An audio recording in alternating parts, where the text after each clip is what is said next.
On the 24th of June, I came here because the property belonging to a company owned by my brother was being destroyed and pulled down illegally.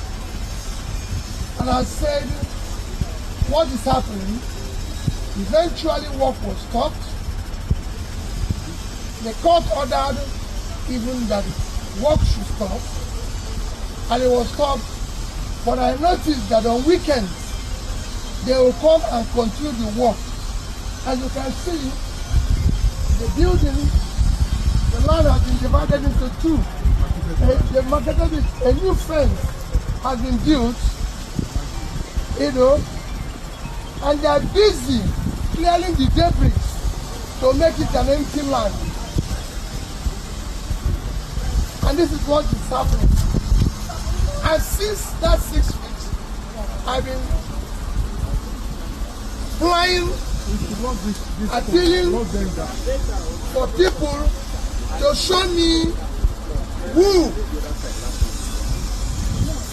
said he is the owner of the property so I can discuss with him.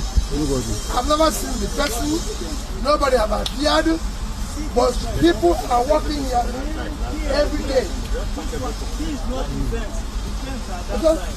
So you can see they've marketed it into two. You can see them working here. This stock should be empowered, period. Block their body down. There's no that's why the fact that there's a court order saying nobody should work here. They continue to work here. The question is, what type of government do we have?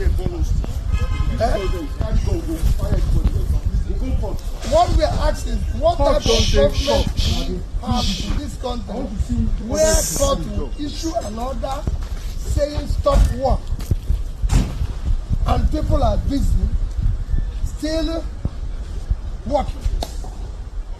This is illegal construction. You can see the tractors and you can see everything. And these only happen during weekends. They only do it on weekends. They don't do it on a weekday.